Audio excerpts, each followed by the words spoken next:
You know, before we get into the progression of change of direction training, I know Martin has a little trick up his sleeve to explain center of gravity management. So Martin, what do you got? Well, when we talked about everything being center of gravity management, a lot of times what's hard right off the bat for coaches or athletes is to really understand what the center of gravity really is. And in theory, the center of gravity is a space kind of about an inch below the navel. And to kids, that's hard to understand. And I'd always say to kids, your center of gravity's right here, your center of gravity's right here. And while I was wearing a stopwatch, I kept hitting the stopwatch. And I started to notice that, well man, hey guys, the center of gravity, if you look, it's right here. And what's interesting is when I turn to the side and I bend forward, the center of gravity actually stays in the right spot. So now my center of gravity is actually right here. It leaves the body when you change positions. And then I started to tell kids, well, we want to manage this center of gravity with our movements. So if I start to move to the side, now my center of gravity is here, so my weight is now pulling me in this direction. I can understand better which way to move. So this became a great tool for me to start explaining center of gravity and how to manage it with kids. So as I move, if it's in front of me right here and my feet press down, I'm gonna jump straight up in the air.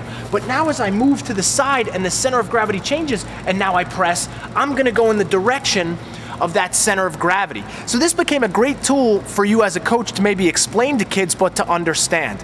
Now, the first part to understand about center of gravity management is we also have to look at the base of support.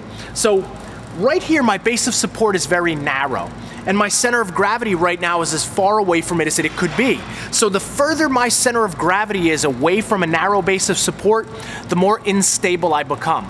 So right here, I'm not in a great position to change direction or move anywhere, and I'm gonna be easy to knock down. So now, I make the base of support even larger, but I still keep the center of gravity away by standing tall. I'm a little more balanced, but still it's gonna be more difficult to change direction and move around. But in the next stage, now to understand center of gravity, now I'm getting my center of gravity closer to my base of support, which we like to call the athletic position, we call the landing position.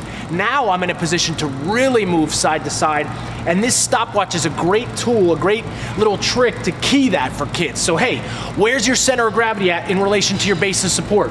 Is it right over it? Is it low to it? Is it close? Is your base of support wide enough to stay stable and balanced? These are the first parts about change of direction or agility training you have to understand before we can move further into the progression. So coaches, get your kids to understand what center of gravity is, what base of support is, and when you look at human movement, you've got to look at the interrelationship between both of them, and that's going to cue us for everything that we do in the progression on this DVD.